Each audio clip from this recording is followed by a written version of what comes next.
If there's one thing every car guy hates, it's cleaning the garage. Do you want to take most of the time and hassle out of that job? Then call Zone Garage of Eastern Pennsylvania and New Jersey. Agnes and her crew will have your garage, shop, basement, or even your porch looking great all the time. With unique patterns and designs, plus the ability to incorporate your logo or any artwork, your space will never have looked better. Installation is done in 1 day, guaranteed, and Zone Garage offers a 20-year warranty on the top coat. Their coatings are durable, anti-slipped, and impact resistant. Give them a call at 570-856-6067. That's 570-856-6067 for Zone Garage of Eastern Pennsylvania.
And good evening, everybody, and welcome to another edition of the Highside Hustle right here on the National Racing Network. My name is Bert Wojcik. Alongside me, as always, big, sexy Adam Rubright, our executive producer, Chris Graham, along board with us here tonight. And the season is winding down, fellas. We have 2 410 races left in Central PA. Modifieds are pretty much done in Pennsylvania. We have another race to go, or 2 more races to go over in Jersey yet. Delaware as well has 2 more weekends to go, but it is winding down. The big races are pretty much wrapping up, but we got one more big race we're going to be covering here, previewing tonight, and of course that is going to be the Eastern States Week, the T-Mobile 200 at the Orange County Speedway, a massive weekend. And Adam, I don't know about you, but I am looking forward to the Eastern States. I absolutely love Orange County, the old school feel, the vibe to it. It's going to be a great weekend. But before we look into that, we'll have to look back at our past weekend here, where we had our last 410 race, and our guest here tonight will be the driver of the winner of that race. Matt Campbell's going to be joining us here in a few minutes.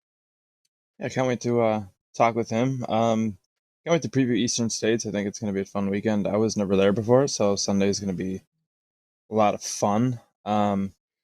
Sucks racing's coming to an end here for the year, but there's still some good stuff to talk about. You have the close points battle for the Outlaws. Of course, they were off last weekend. Congrats to Timmy McCready for winning the Lucas Oil Late Model Series Championship. Who is also going to be running Orange County this weekend in the Atlas Paving 66. So yes, saw that today. So that's pretty cool. But it looks like we got our guest ready, so let's bring him on in. Yes, sir. Ladies and gentlemen, he picked up the win this past weekend in the Premier Motorsports number 21 down to Lincoln Speedway. Campbell is joining us on the Fredericksburg Eagle Hotel hotline. Dude, it's about damn time to get you on this show. I'm finally happy to have you on. Congratulations on getting the win down in Lincoln, man. Thanks, guys. Appreciate it. Yeah, kind of a long time coming, but to get it on the last one, we'll take it. Yeah, absolutely. And let's be honest here, and let's start out with the obvious here. It's not been the season you guys look for, but yet it's also I feel like you guys have had kind of a more of a curve than anything, because you had to fall in the seat of one of the probably the most popular drivers that Central PA has ever seen, in Brian Monteith, and you got the call to go and run that car. So I feel like your curve is a little bit higher this year. What I think what people were expecting, you have a whole new team behind you, is that you got to kind of just find a gel. And it seemed like towards the end of the season, you guys are really starting to come together.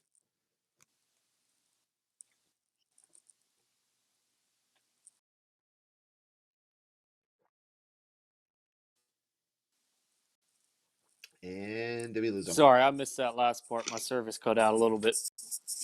Aha, there we go. Perfect. Yes, well, that is exactly the Highside Hustle attitude here. Anyway, but no, it seemed like you guys were on the starting to really come on there towards the end of the season. As I said before, you guys were really trying to I wouldn't say replace Brian, but you got put in the seat of one of the more popular cars in Central PA.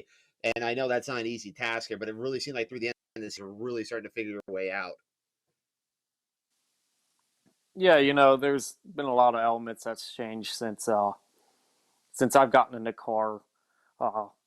We started with the original crew at the beginning of the year, but them guys, they've been doing it a long time, and we're at the point, well, now's a good time to go and do other stuff. So, I kind of took a bit of control of, getting things to where they are now. And, it's a long process because we really changed the cars from how they were when Brian was there.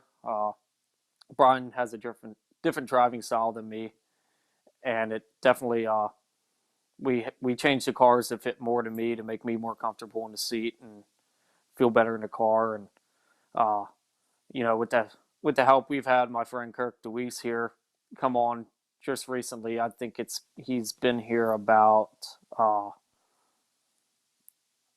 over 2 months now, I'd say, and that's really helped to get us to the point where we are now.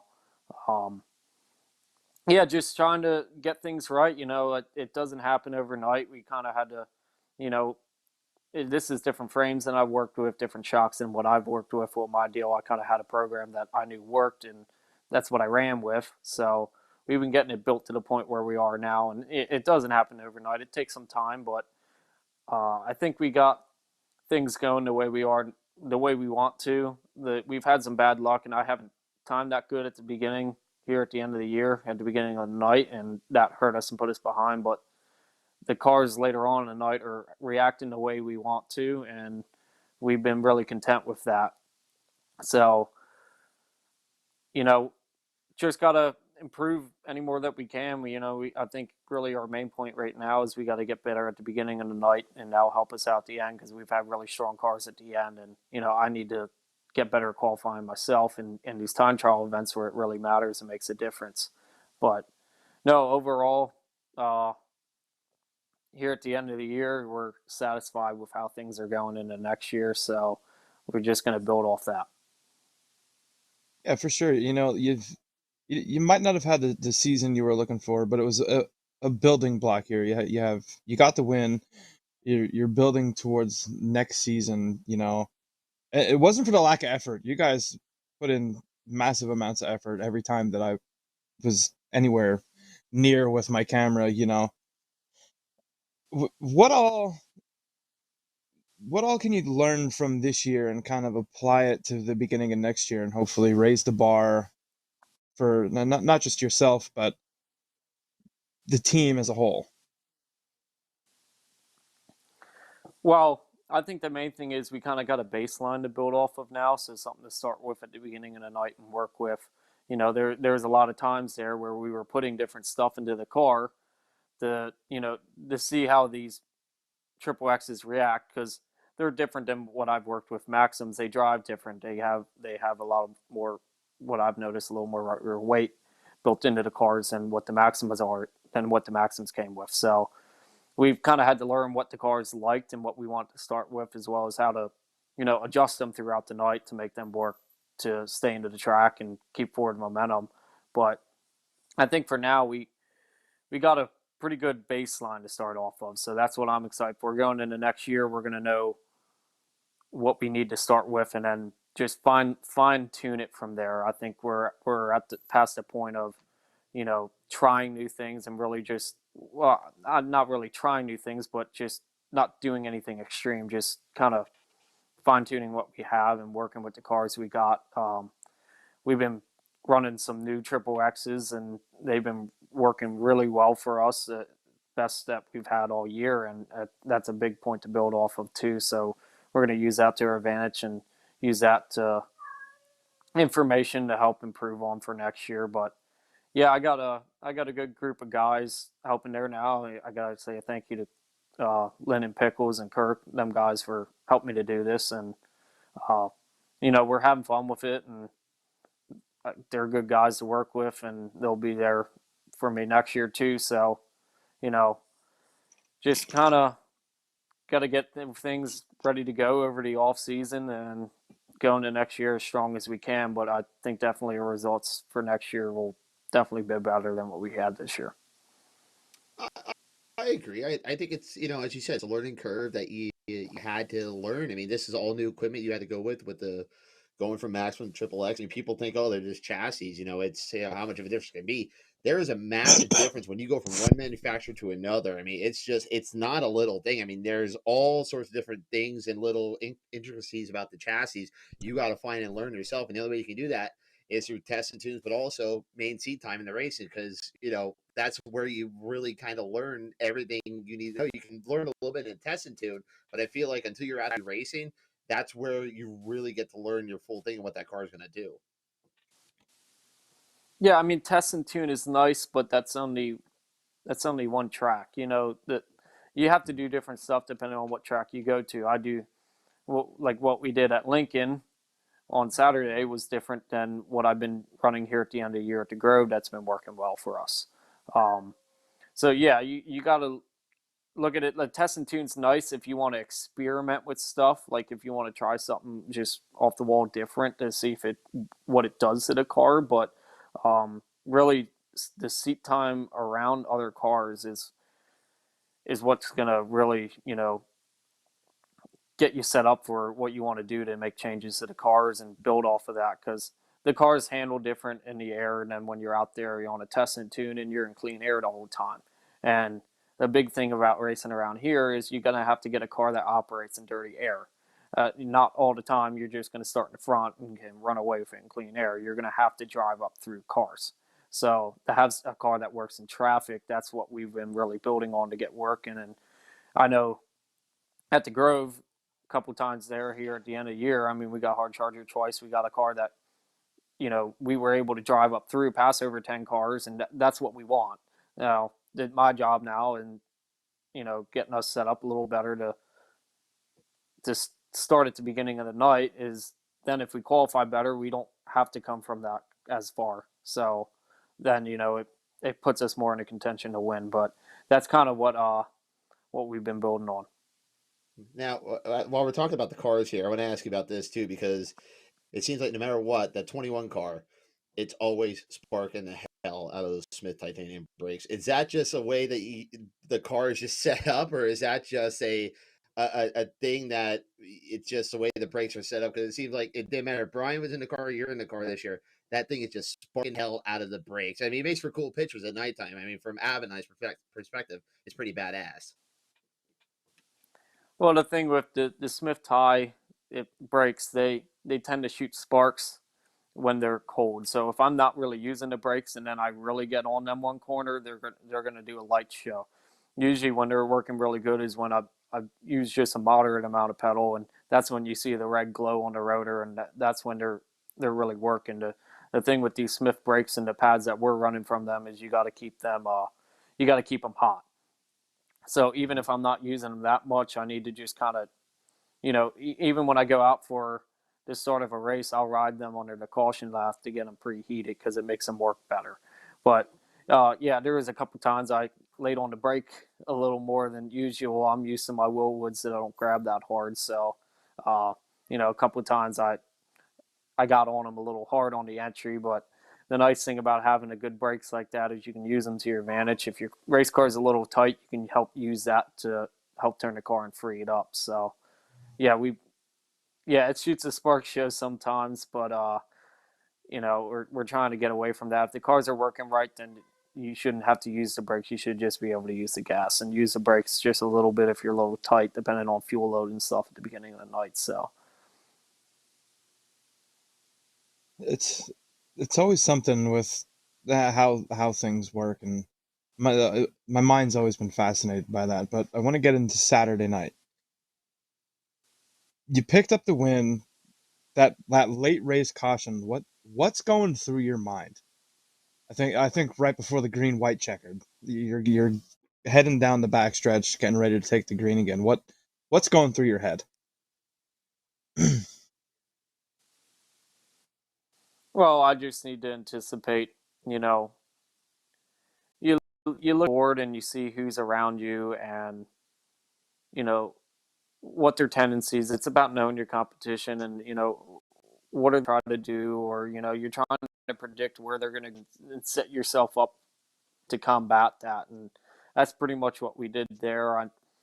I knew there was going to be an attempt, and I had to just position myself where that wouldn't slow down my forward momentum, and I would be able to get down the backstretch better, which I was able to do, and you know how I needed to run 3 and 4 to help set myself up to get in a good position to come out turn 4 in the lead. So, um, I critiqued myself a little bit early, in the victory lane, thinking, oh, I could have done a lot more different. But when I went back and watched, I think we did what we had to do, and I handled it correctly. But I'm always I like to go back and watch the videos a lot.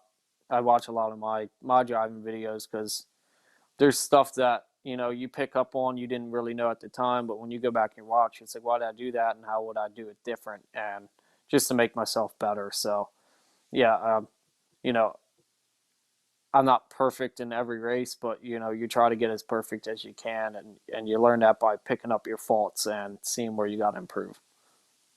Absolutely. And I think the big thing on Saturday night too is you got to give a tip of the cap to the Lincoln track crew. I mean, they could have pulled the plug on that race. You know, for as much rain as they've gotten down there on Saturday morning, I mean, they could have pulled the plug on that race. But I mean, y'all were done, at a decent time for Saturday night in October, and it got racy. It got wide, and normally when it rains that much, look at that wide. That was a great job by Fred Putney and them to really kind of get that track together. Did you think you were going to race at all, or when you first got there, or what was your thoughts on the track? It was questionable, when it was still raining a little bit at 6 o'clock. You kind of sit there and you're like, oh no, like are we going to make this happen? But you could definitely tell that Fred had anticipated what the weather was going to be like and prepared for it, like how he's usually good at doing. And um, it widened out to be, I think, one of the best racetracks we've had at the end of the year here. And the nice thing was, with it being as heavy as it was, most of the qualifying, everyone ran through the middle. So that's how we got that, classic Lincoln black slick through the center. But you still had a bottom you could drive off of in the future. It wasn't just a dominant top. The top got wide and it was fast, but there was enough moisture on the bottom you could run around there and make it work. So, when there's 2 lanes of racing, you can't ask for much more than that. I think I was very pleased with the track on Saturday. That's what I've always been used to there. So that's why I think an ideal track is there. And we were really happy with it and to get it in. Definitely one of the better races that I've seen this year. So looking forward to next year. I'm assuming you're going to keep with the same plans. Williams Grove Friday, Lincoln Saturday. Maybe every once in a while venture out somewhere different. Yeah, we're still trying to figure out what exactly we're going to do for next year, but I don't think it'll be too much different than what we're doing now. I'd like to get out into other tracks a little more, but that's all going to depend on, what we have scheduled and, what works with my team and I. So I always like getting other tracks though, because, to go somewhere and experience somewhere different, you learn a lot more. When you get to run in the same places every week, you learn, like, you pick up habits, like it works there, but it doesn't work everywhere. So I've been told by some of the other racers that have been around here for a while and been good racers that, the best thing you can do is go out and travel to different places. So, I hope to be able to do that a little more next year, but we'll see what happens. Yeah, I hope you can, man, because there's a lot of talent behind you here. I mean, and you're no stranger to 410 racing in Central PA. You had your own family car there for a while, and you took a step back a little bit there after your dad passed away here. I mean, now you're really starting to come up here, and I know full well your old man. He'd be so proud of you watching what you're doing now, and just how you're grown as a man from when you started this whole journey here, and how much you've grown just in your driving style too. I mean, your driving style has become so much, it's getting better and better with more time as you get behind the seat here, and it's good to see you back, and good to see how you've grown over the last couple of years, man. I know it's been a tough few years, but do you ever really think you'd be in this position at some point, maybe driving this 21 car? I mean, one of the most famous cars in Central PA. No, not quite sure. We were, I was happy running my deal, but always looking to do more. I wanted to always, you know, go and work on a bigger scale and do something like that, but we raced over the last couple of years. I did what I could and went to the track as much as I could, but being in being in a car a lot more during one season. I mean, I'm pretty sure we ran this year more than what I ran over the last previous 2 years myself. Mhm. It makes you a better racer. So by staying in a consistent seat, you're not out of the seat as much. You're staying fresh, and that's the big thing. That's like, you look at some of these guys; they'll go down to Florida at the beginning of the year, and then they come back up here, and they've already knocked the rust off from the winter. So they're already just that much better from them guys around here, because we've been, all winter we haven't been in a car for at least 3 months. So depending on how late you ran in the season, but no, it's pretty cool. I've definitely learned a lot more than what I knew years ago. Definitely working on my own, I learned a lot more, and working around when I, worked with Westbrook for a while. And now here doing this deal, I've definitely have a lot more knowledge than what I used to, but I still have a lot to learn though. I will admit that. I definitely know understanding the cards better, but there's more knowledge to be learned. I mean, I'm only 23. It doesn't happen overnight. It takes time, but I've been fortunate enough to surround myself with good people in this sport, and, and I take what they say, and I think that's really what's helped me to get to where I am now. But Boy, it's I it's feel like just that's fun. for It's fun to be doing this. that's awesome. But it feels like it's forever ago you were in that Westbrook car, but it's only a couple years. That's how long ago it seems like, and how far you've come. I feel like. I mean, that was that was good for you because it showed you your talent. You had a lot of. It was good equipment. I mean, it seemed like you guys were really consistent with that car, especially your time trial program. That car was really, really good timing. Yeah, we had a really good time trial program there, and you know that really helped to put us in good positions, like how we were at like the National Open. Uh, yeah, that's kind of where we're working on. Like I said, now, like I think where we're at now with the 21, we're really good at the end. We just need to get a little better at the beginning to help put us in a better position to start the feature at the end. So, um, we've been working on that, just trying to free up the car a little bit at the beginning of the night. But like what we did on Saturday, we were doing like something like that. It wasn't time trials, but we were trying to free up the car for the heat races, and it did what we wanted to do. So, yeah, we're just trying to get everything as best as we can, and it, like I said, it doesn't happen overnight. Like, you know, to have years of notes built up is what has, a big factor on how your program goes. And our main thing was a lot changed because Brian's driving style was different than my driving style, so we had to adjust to that. So we tried to jam as much as we could into this year on trying to uh, change the cars to fit me, and that all started even at the beginning. We did that with Spud, so um, I think we got things pretty squared away. It took a year, but we kind of figured it would. We would have hoped for a little better results at the beginning, but there was a couple, and like I say, consistent seat time matters. There was 2 races at Lincoln where we were right there with them guys at the front, but if the driver made an error, and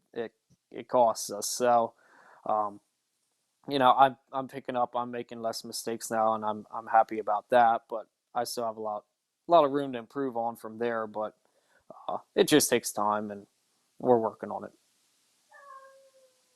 Definitely, time is one thing that I think is the most important in racing.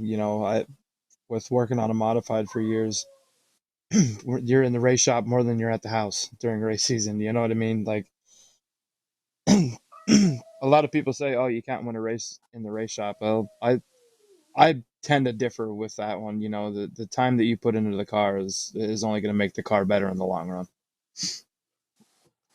No, I've always been one to say that races are won in a garage. I've said that, and my father said that too. It's if you're unprepared going to the track, it makes a difference. And having your race car 100% before you go there, you know, making sure maintenance is upkept, making sure you check everything. I mean, we go over everything with a fine tooth and comb before we go to the track. So then you don't have to worry about having any problems at the track, which can put you behind. But the car is right when you go there. So yeah, that's definitely one of the most important things. Is having everything 100%. Yeah, you nailed it there, buddy. You really did. Well, hey, we're gonna let you get going here. Thanks for coming on, man. We really appreciate it. And before we let you go, who do you got to thank for Saturday night? Who helped you out this entire season? And I imagine we'll probably see you hopefully 2 more times yet this year in Central PA. Yeah, we had planned a wedding. I'm supposed to be in a wedding this Saturday, so I will not be at the BAP show this Saturday, but we will run the November one. We had planned this. They're a racing family. It's the Allman wedding, so uh they definitely Smart they people. picked a year ago to find a weekend where it was open, and then the show got scheduled after. So I had prior commitment, but yeah, I'm excited to get back to VAPS because we had a really good run there when we ran against the All Stars, and on the first lap we got caught in a traffic jam on the straightway and had our front wing knocked back, which sucks because I think we were set to have a good run there. So I know we do what we did there. It was a good track that night. Have to adjust usually with the daytime shows, and like that will be at the end of the year. It will be a little more slicker to start, so have to adjust for that to go there. But I think we got a good program for there.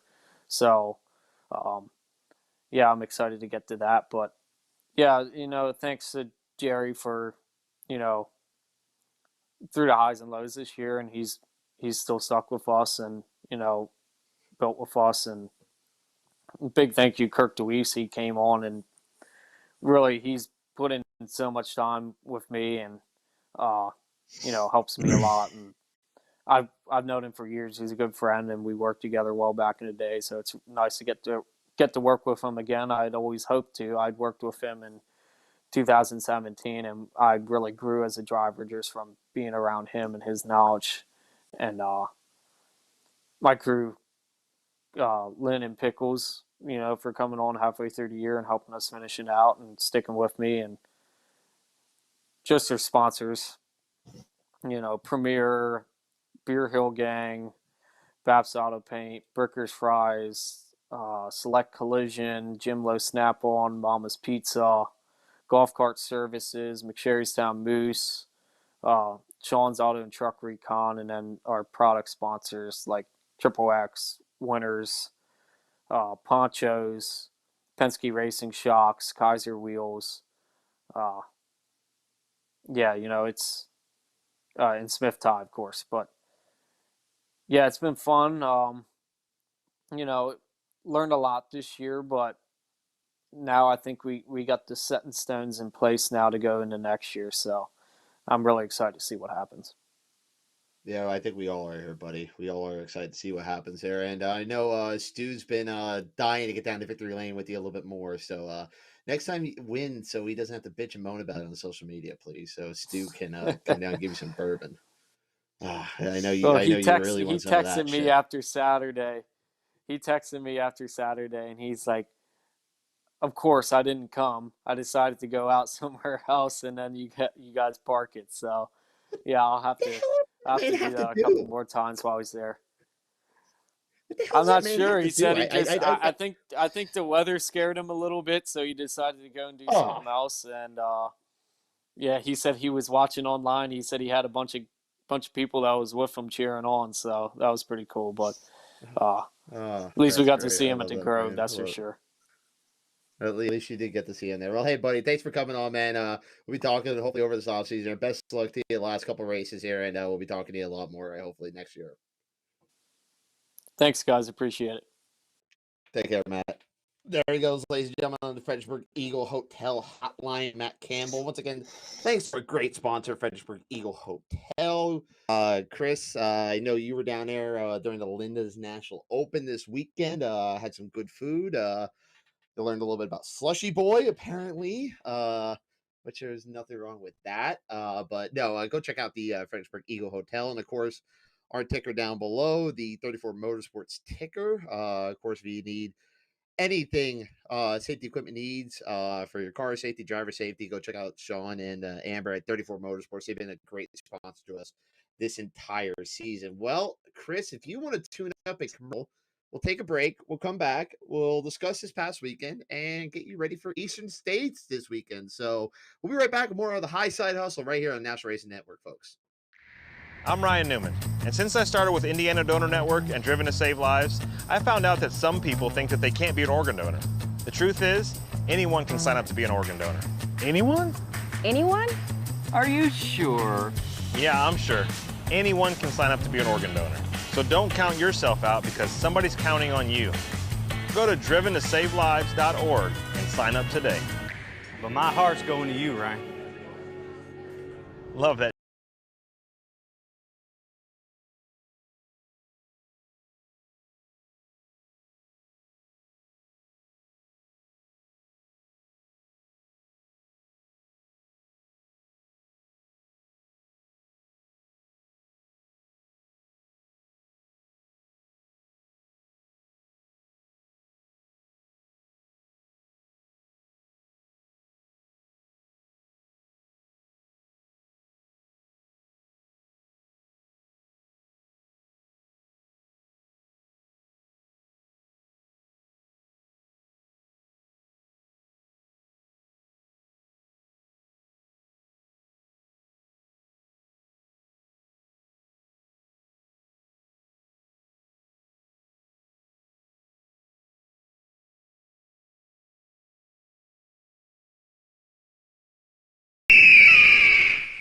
I'm heading out, man. You want to ride? No, I got my car, but I actually really need to go to the bathroom.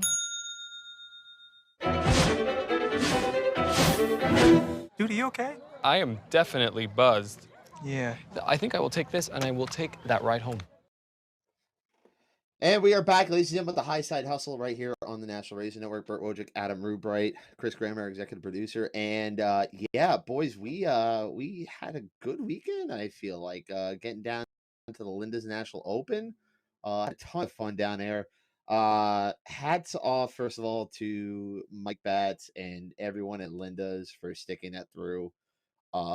We were just talking with Matt a little bit about that, about how shitty the weather looked on Saturday. I mean, it looked terrible. It was bad. But they stuck with it, and I'm happy to see they got that in. everywhere got in on Saturday. I think the only one that canceled was Bedford, Grandview, and somebody else canceled. I feel like. Trailways? Am I missing one? Or did they cancel something this weekend? No. Yeah, no, they had their kart race on. They moved that to Sunday though. But yeah, and by the way, that was a good call by Grandview to pull the plug on that one because that rain held on out that way for a little bit longer than what I think a lot of people thought it was going to. So good on Grandview for making that call. But yeah, let's get into this here, and we'll start off with the Linda's National Open. And we'll start off with the 270s where Ross Perchek picked up the win. And Chris, you might be able to bring you in on this one here too, since you and I were there. I feel like the 270s they couldn't get neither the 600s or the 270 going, but the 270 race I feel like was a little bit better than the 600s. I think both races need lap traffic. There's no offense about it though. Yeah, one of the big issues was, especially for the 270s, that race didn't start till after 1 o'clock in the morning. It was Yeah.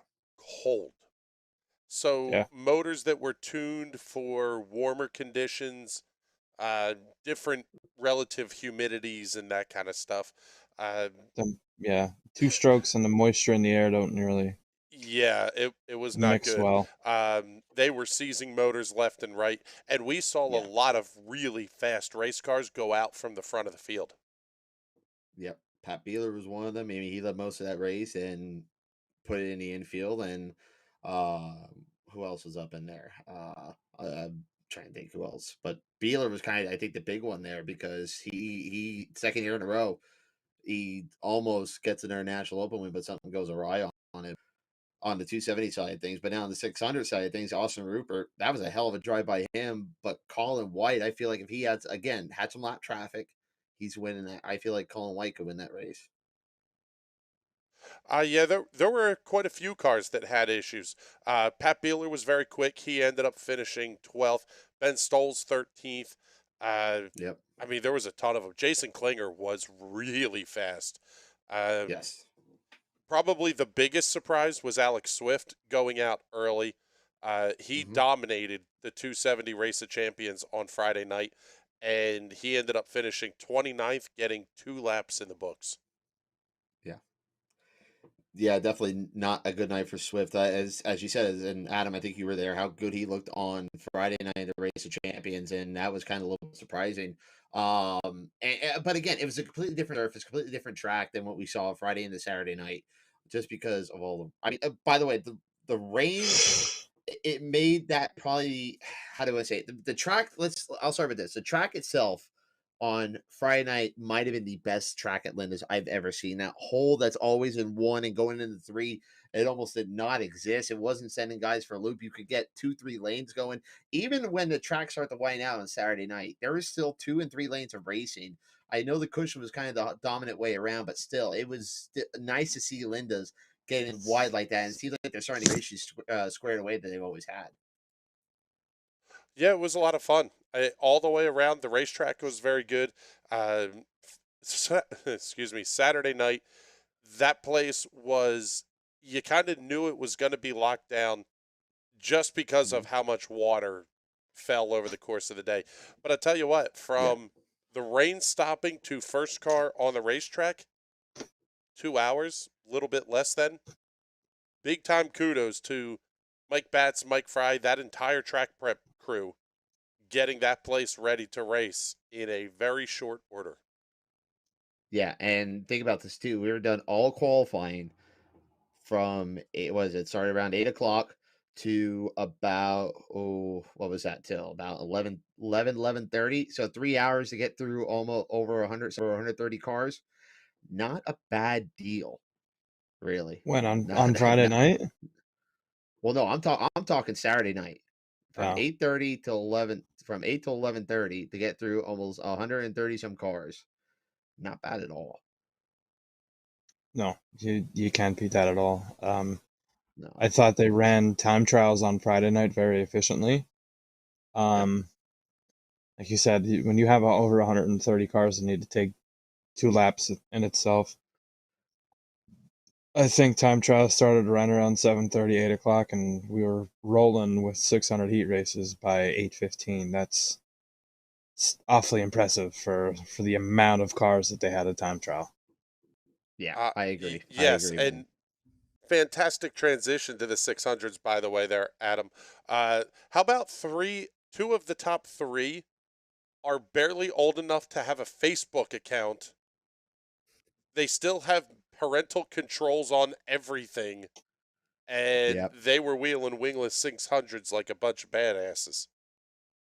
Now, the Casey Kreider, who did a phenomenal job, by the way, calling his first Linda's National Open, that was an awesome call. He did great. Casey is everything that Mike said he was last week on the show.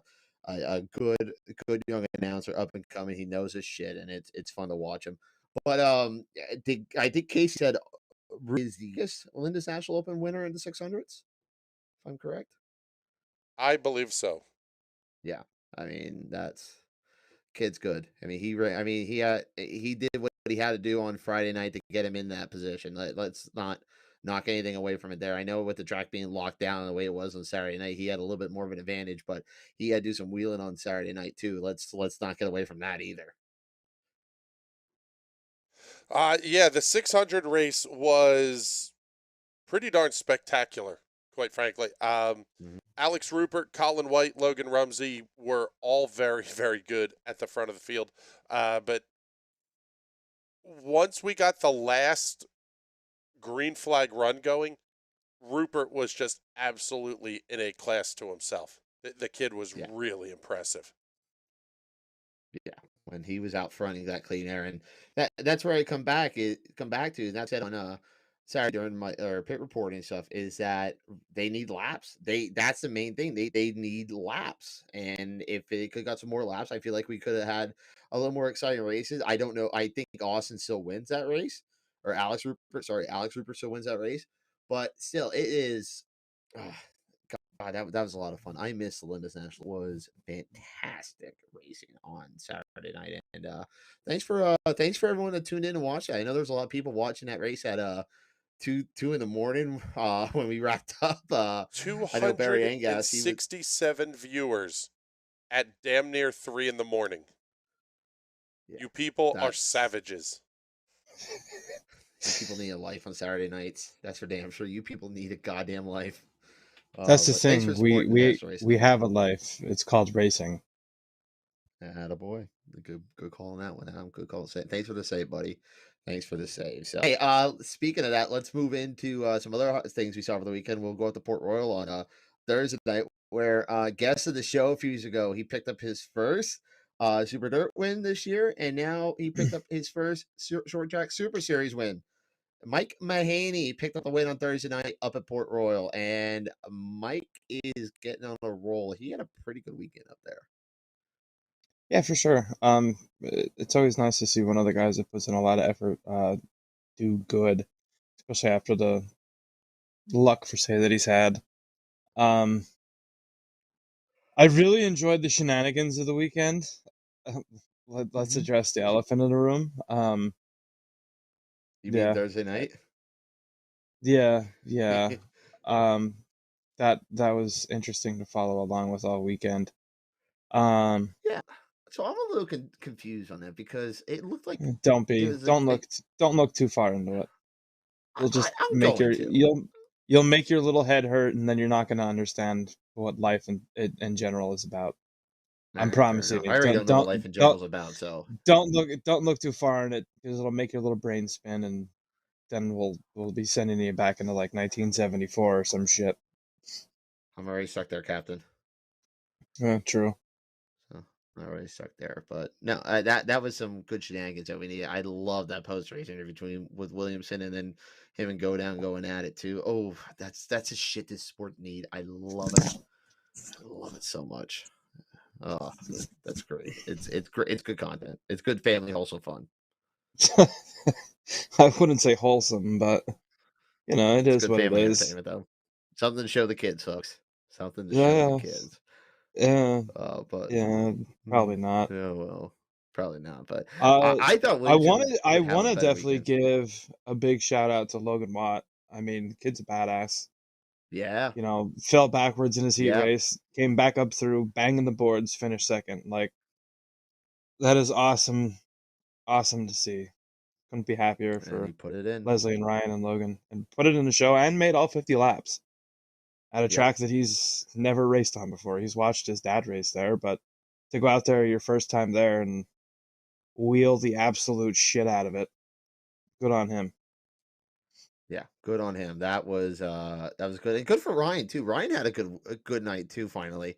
He Got certainly into the did. show. I It know. sucks he got tangled up in someone else's nonsense. Yeah, but it's still he got in the show. Let's just say that that's a win for the Watts right now. I mean Yeah, that for was for sure. the competition there. Waddy is struggling this year without. I know they're gonna be glad when the season's over, and hopefully they can pick up a win here down in Delaware this weekend. They're running the Delaware State Championships this weekend.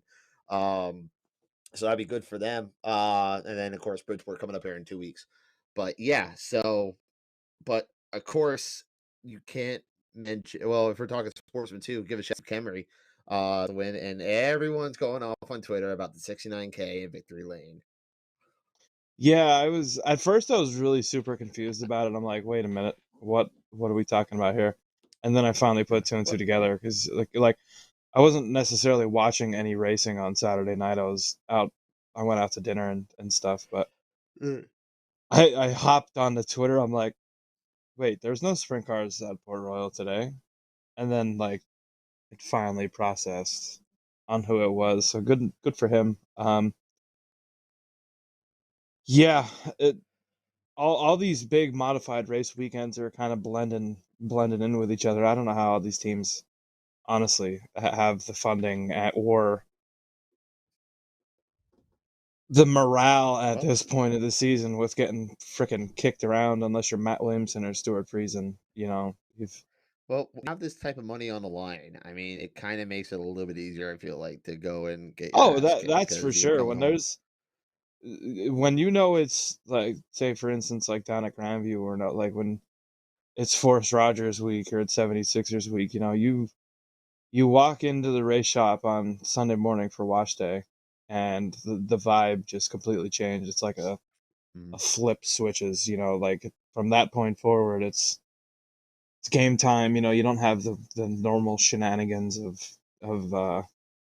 showing up to the shop and in my case having a beer or two before I even got anything fucking accomplished. But you know, like these bigger race weeks, you know, you put in the extra effort in hopes for a big payday, and unfortunately, been a lot of Stuart Friesen picking up these big shows lately.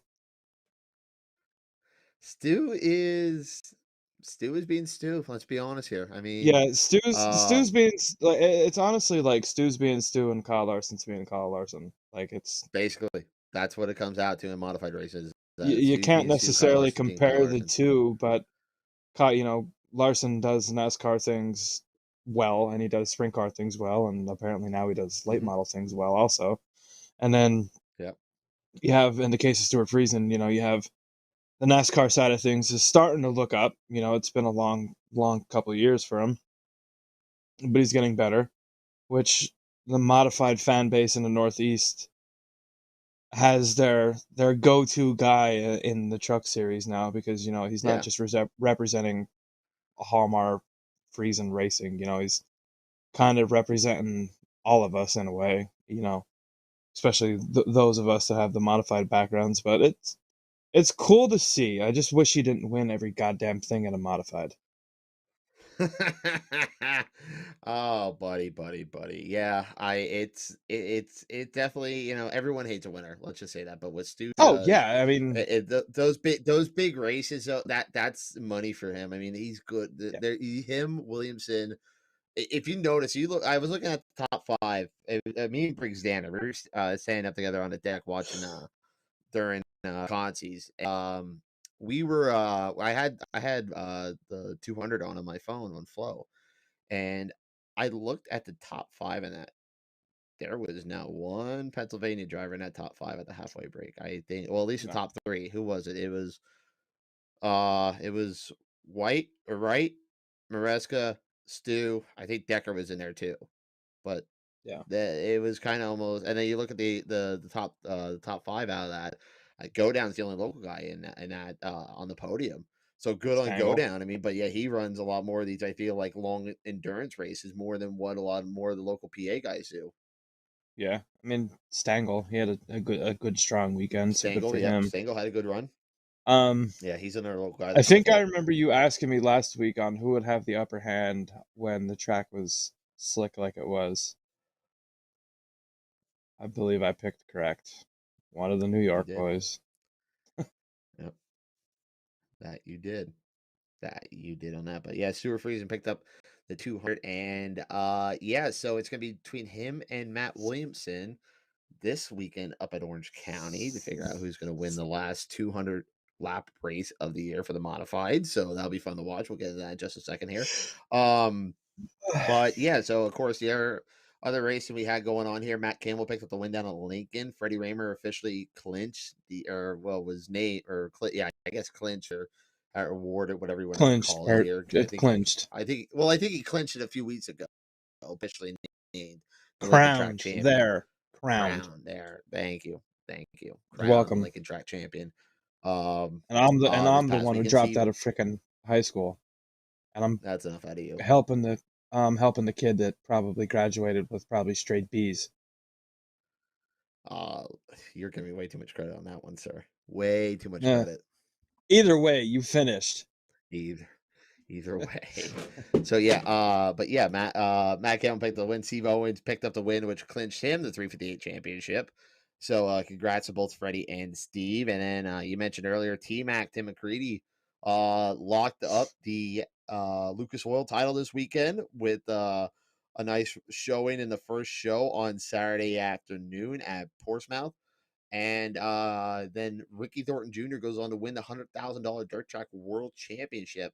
Again, another track that took rain, and it was just kind of, a typical 8 mile race where, it's just cutting the rubber for a little bit. Yeah, definitely. Good racing all around. Not to change the subject. Yeah. But before we get into quickly previewing Eastern States weekend, did you notice the points for the Outlaw Sprint cars? Not recently. Okay. It's Brad Sweet at 9,910. Gravel is 92 points back. Macedo is 162 points back. Donnie is 166 points back. So realistically, if Macedo or Schatz were to time trial well, have a night go completely their way, and Brad Sweet's horrible luck as of late continues, and Gravel doesn't have a great night, realistically, it's a 4 dogfight at the moment going into to Kansas this weekend. Realistically, I thought Macedo was a little too far back, but after the last couple weeks in Pennsylvania and the luck that Brad's had, Gravel's really tightened that up. I think it could have been a lot closer for Macedo if he didn't have a whole bunch of bad luck at Port Royal. In that heat race, he was in a qualified spot and got together with, I think, Craig Kinzer on the front stretch. Figure if that could have went his way and he didn't have to take a provisional on Friday night when the track was so kind of locked down and everybody was, I'm not going to say it was one lane until the end, but when you have to take a provisional, that's a long way to the front, especially through dirty air. I feel like it's more of a 2-dog race, so with 5 to go. Oh yeah, five to go. It's definitely Sweet and Gravel, but like I said, I think if Sweet or Gravel has a really, really off night, which doesn't happen all that often for them, I think Macedo might be able to sneak in there and make it a little closer than what it is. Or Don. Yeah. Or Donnie. Donnie's there's 4 points between Donnie and Carson. I almost feel like that it's going to have to take either Sweet or Macedo to almost sweep the next 5 races. Yeah. To get there. I mean, so as you just look at the points here, I'm looking at them too. So here's how Donnie has kept into the championship. He only has Consistency. 3 wins, but 42 ties, 57 top tens. Yeah. Meanwhile, Gravel and That's Macedo are basically they're tied at top fives, with Gravel having 38, Macedo having 37. Macedo 60 top tens, leads all drivers. Of course, Sweet leads all drivers and wins, but it's still yeah, it's almost gonna take a massive collapse, I think, from Sweet to yeah. lose his championship. And It feels like. I think at this point, we can pretty much guarantee that McFadden's more than likely going to be the rookie of the year. Oh, he's you can almost guarantee it, unless Brock has an excellent showing for the last 5 shows here. Not taking anything away from him. I think McFadden's wins are going to probably cost him that. Yeah. Brock's a very, very good, young, talented driver. I think this year was more so just a building year. I think next year he's going to find a little bit more speed. He's going to see a lot of the tracks again for now a second or a third time as compared to going in there blind this year. I think Brock will be he's a 9th in the points now. I think he can maybe get up to realistically maybe 5th, 6th for next year, which would be cool to see. It's incredible, and it says something about sprint car racing for the fact that we have 3 drivers from the state of Pennsylvania that are in the top 10 in World of Outlaw points. Yeah, I agree. I think it's nice to see that, and who knows what's going to happen next year when the driver roster comes out. So, what are we looking for this weekend? I guess. I'm looking forward to going up to Eastern States on Sunday morning. I was never there. I've always wanted to go, but for whatever reason, it just was never really in my cards to go up there. Well, you are. I love shit show. Oh, I know it's gonna be a Sunday. That's why I will drive. You and Chris Mosehair Jr. can get sloppy drunk, but not sloppy to the point where you're going to puke in the backseat of my truck, because I will, and this is on air. I will kill the both of you. There is no puking. But and there's no tequila. No tequila. I swear to God, I will leave you in Middletown. Deal. No. Well, actually, so here's the thing. So the last time, by the way, if no one's ever been to Middletown, there's a bar, and you can't take alcohol in New York. And New York is dumb. Take it as what you will. That's going towards the state more than anything. But there's a bar inside the track called 31st Lap, and it is a great place, but they don't have that many shots in there. We tried to do shots last time we were up there. Let's keep it that way. You are in luck. You are lucky. Orange County. But they got plenty of ice cold. They have plenty of ice cold beer. Plenty of ice cold beer. Okay, well, put it on record that if you puke in the back of my truck, I will kill the both of you. And I am not also because it's going to be late on a Sunday night coming home, and I have work the next morning. There's no brakes on the truck. Ain't happening. You got to pee. Sucks to be you. You better drain that bladder before we get in the truck and get on Interstate 84 on the way home. Can we at least suffer? Can we at least suffer some food at least, or is there no breaks yet on that? Maybe we'll see. Okay. Due to time constraints. Do you really think Adam is going to go more than like 3 hours without food? Yeah, I do it all the time. Like an hour and a half. It's only an hour and a half up to Middletown. Chris, I do it all the time. Yeah, I leave the state of Pennsylvania on the way to Charlotte, and I leave at midnight. And the only reason I stop for food on the way down there is because at this point it's 8 o'clock in the morning, and I have a woman and a child screaming for hunger, like I fucking kidnapped them or some shit. Though when we stopped in Tennessee, that was a much needed break though, because we drove all night when we stopped in Tennessee. Whoa! Back up the fucking train, Chief. You drove all night. Drive nothing. I just slapped my ass for 4. Yeah, and I value my life and my truck. I've seen you drive, Home Slice. I asked you, so I've seen you drive, Home Slice. Anyway, so Middletown this week. Middletown this week. Going to be a great weekend. Yeah. Glad to see Tim Gonna McCready be- back behind the wheel of a modified. Yes. I'm going to pick for Sunday. It's really hard to go against Friesen, but It is. in the same aspect, with how Maresca's looked the last couple of weeks on these big, longer races, he's shown a lot of speed, and he's showed that he can stay up front once he gets there. I'm going to pick Maresca. I like. I think there one guy I'm going to be looking at on Saturday night, on Sunday night, or Sunday afternoon, I should say.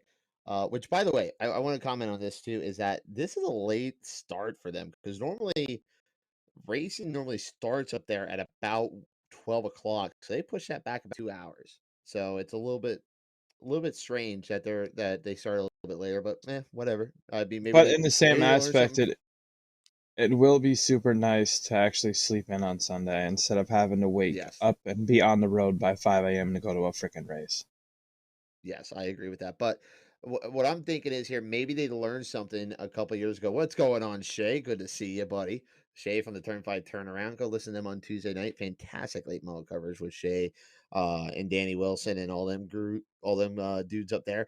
But anyway, back to what I was saying here. Maybe they learned something 2 years ago when the last time we had Eastern States was or we had a full crowd Eastern States was when it rained in all day Sunday, and they didn't know they were gonna get that in. But that track, it got better and it got heavier, and they had 3 lanes of racing throughout that entire race. So maybe Yeah, they and thought, if we push it this, more so proves my point. Wait until the sun starts to go down to race a 200 lap race on dirt, please, for the love of well, that's Christ. what I'm thinking here. Nobody If that race starts nobody at wants about to watch 4 a or 5 200 o'clock, lap race in the middle of the day because you know what you're gonna get. You know what product you're gonna get, and yeah. well, Once that's what the I'm sun saying here. So starts to let's go say the down, the 200 moisture starts at coming back about out of the track. Give or take, the 200 will probably, after introductions and the pro stock nonsense and the last chance qualifiers for the big blocks, you're going to start a 200 lap race right around probably 3-4 o'clock. yeah, Maybe done even by a little bit 6. later. Yeah, I'm thinking maybe somewhere between 4 or 5, maybe 4:30. But still, yeah, do some track prep on top of that. I'm all for it. Oh, I'm definitely. all for a later start in that race.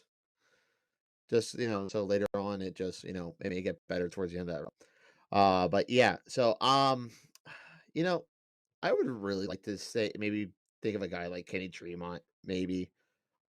Just because, a couple years ago, him and Brent Hearn had that amazing battle. Oh God, I still talk about that race back in 2017 between Kenny Tremont and Brett Hearn. That was fantastic racing. Oh God, I love that race so much. Even though it was a complete shit show that weekend where they kept blowing tires left and right, and it just was not.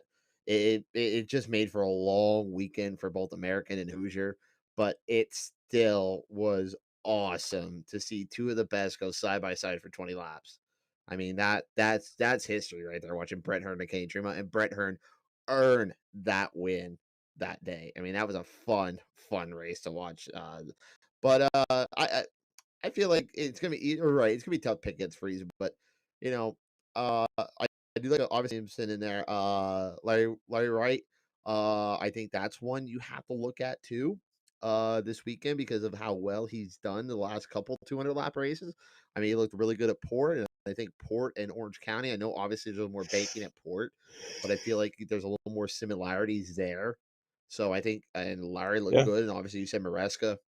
Maresca, that's a good pick. Mikey's really had a good week so far, or good month of money, I should say, in the modified side of world on the modified world. So yeah, it's gonna be a lot of fun up there. But of course, there's a full slate of racing all weekend long. It starts up tomorrow.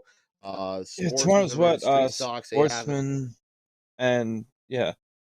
I know Oh, street the stocks. East Coast sprint cars are up there at some point this weekend as well. I Yep, think is they're that up there tomorrow night or on Friday night? Saturday afternoon. Saturday. They Okay. are. They're up there. And then on Friday night, it is the hard clay finale for the Short Track Super Series. They are up there let's see here. What else are they up here with? They are up with the Sportsman's Eastern States 50. That'll be on Sunday or on Saturday Saturday. night.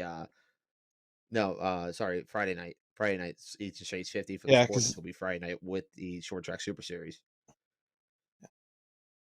And and then then Saturday Saturday you had the will small block be stuff and probably big block small block. qualifying.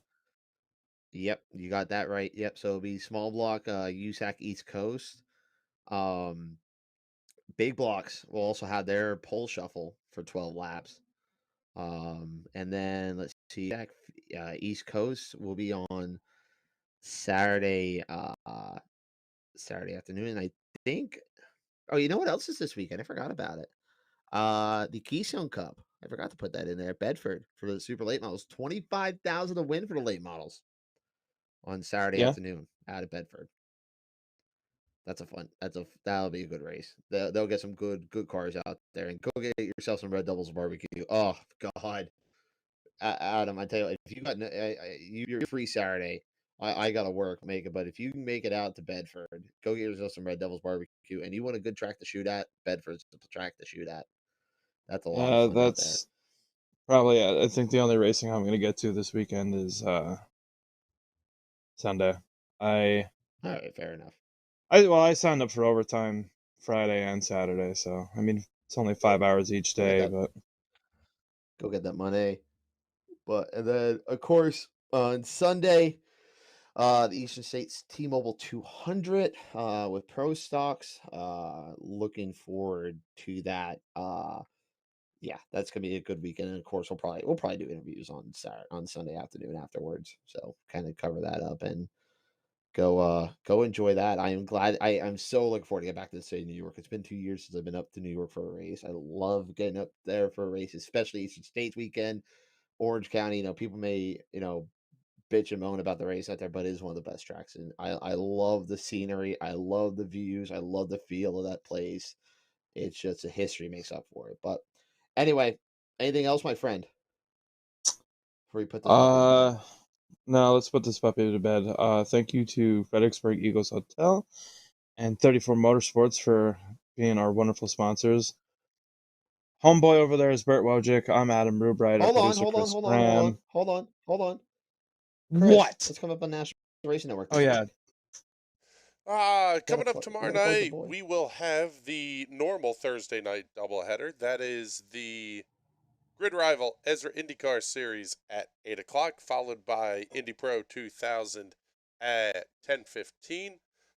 No more Friday night racing from Linda's Speedway. They're done for the year, except for World Championship weekend, which is in 2 weeks.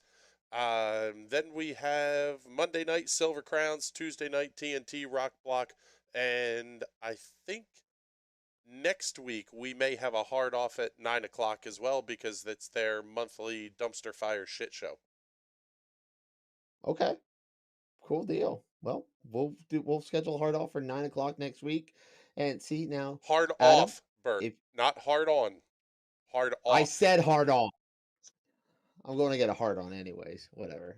Oh, for the love of God, this is a family show.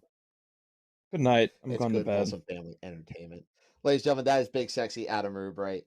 Once again, our executive producer, Chris Graham. Thank you so much for joining us. Thanks to our guest, Matt Campbell, on the Fredericksburg Eagle Hotel Hotline. And of course, 34 Motorsports for the ticker. Yeah, so keep on hustling, folks. We'll see you next week after Eastern States.